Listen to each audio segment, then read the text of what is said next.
Now, kidnappers in Nigeria have seized a man who was sent to deliver a ransom payment to secure the release of dozens of abducted school children.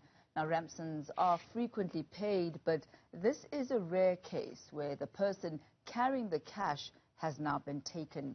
For more on the abductions of school children in Nigeria, I'm joined by Mr. Taiwo Hassan Adebayo, Assistant Editor at the Premium Times in Nigeria. Mr. Adebayo, good to have you with us on Newzroom Afrika this afternoon.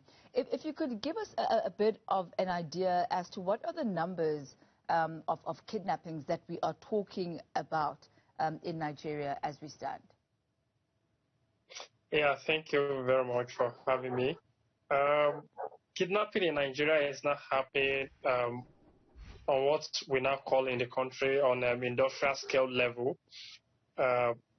Between January and June, 6 months this year, more than 4,000 people have been kidnapped across the country.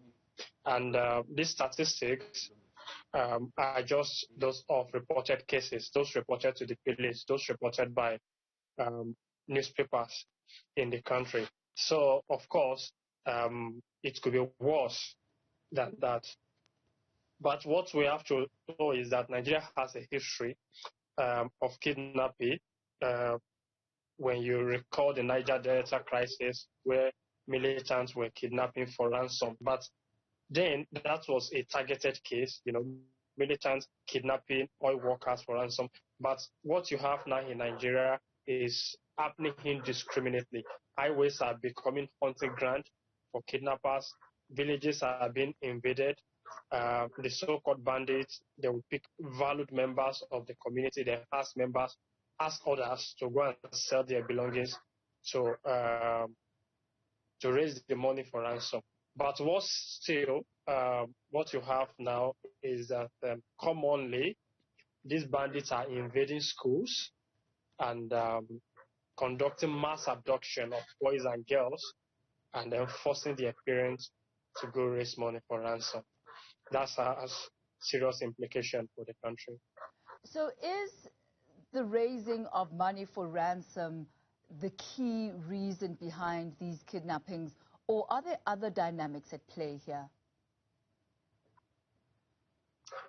Yeah, exactly. What we understand with the current trend is that it's primarily driven by economic factor, that is money. Yeah, in 2014, there was this Chibok girls kidnap that sparked global outrage. We understand then that had to do with extreme ideology of the Boko Haram terrorists. But in the other side of the country, the Northwest, what you have there has nothing to do with any religious ideology. It's just about terrorist outlaws who are out just to make money. So they kidnap people anywhere, including school children, and then ask them to just go raise money. But also from our investigation, the bandits themselves are hostage to gun runners. They need to kidnap continuously so that they could raise money to buy arms. Because where they are, it's a jungle. It's like an excluded part of the country, forest area. So even if you have never kidnapped, if you have never been a criminal in that area, you are only sure of living if you have more arms. So it's like arms competition in that area. So they have to keep kidnapping to raise money so that they can buy more arms. So talk to us about the latest occurrence where the family members and the parents of the kidnapped children raised an amount of like 30 million naira in order to send to the kidnappers. But in that particular instance, the mediator, or actually the person who was supposed to hand the money over to the kidnappers, was actually withheld himself. Tell us about those dynamics. Is that something common?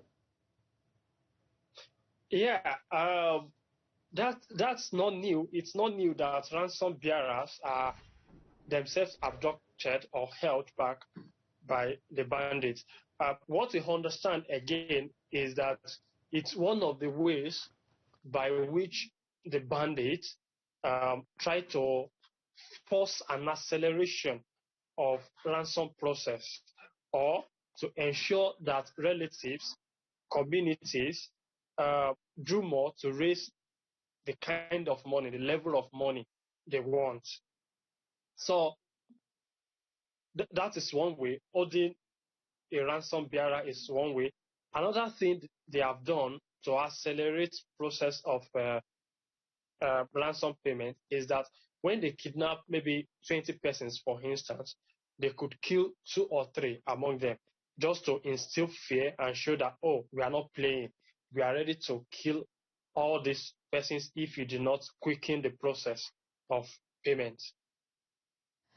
Now, the amount that was taken to the hostage bearers there, the kidnappers, was just over 1 million rand. That is in South African money. That's 30 million naira. What has been the government's reaction to this? Yeah, at the subnational level, that is the state government in Nigeria, there is a policy that ransom will no longer be paid to the kidnappers, to the bandits, because like I mentioned earlier, we understand, and this is what government too has understood, that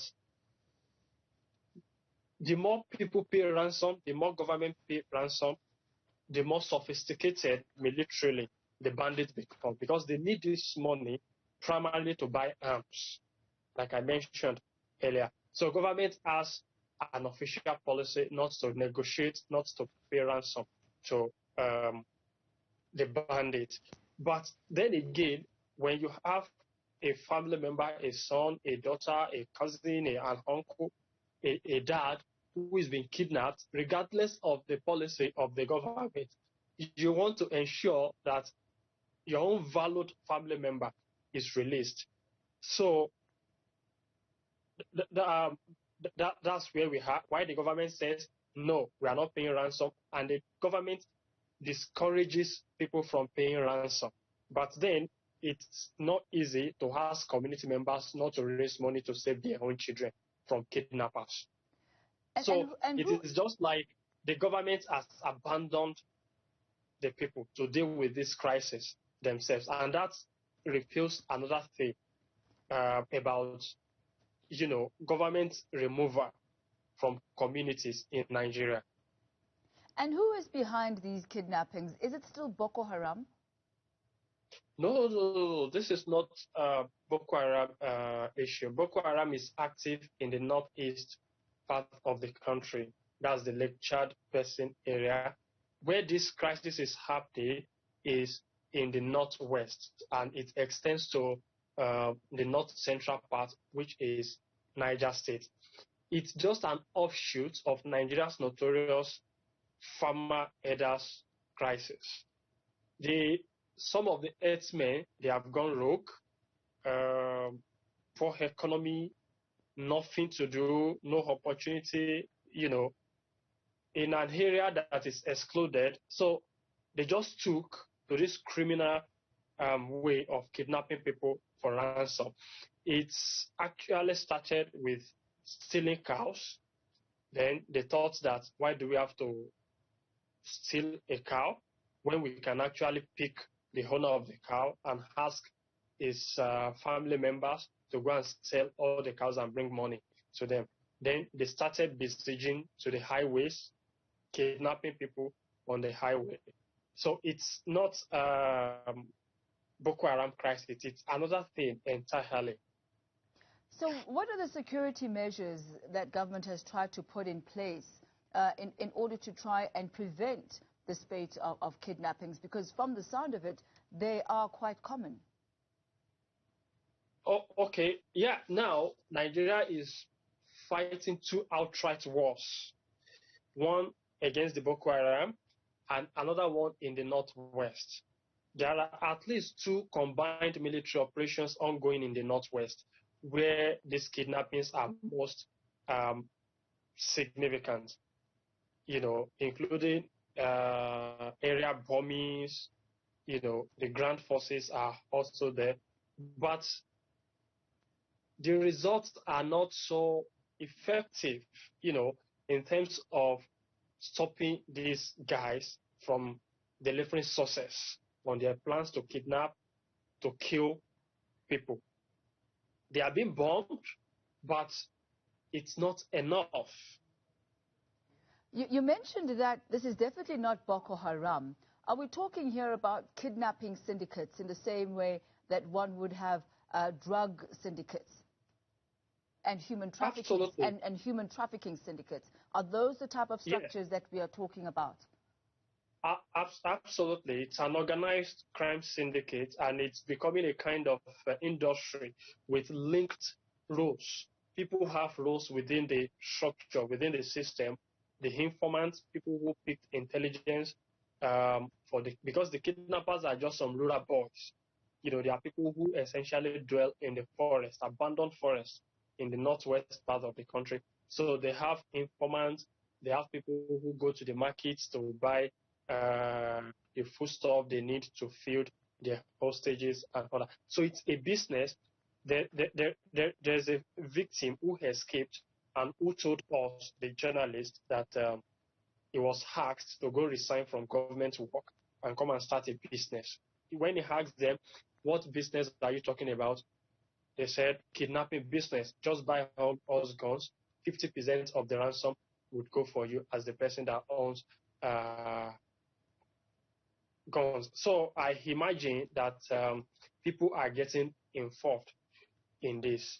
So I understand, Mr. Adebayo, that the government is not supportive of ransoms being paid.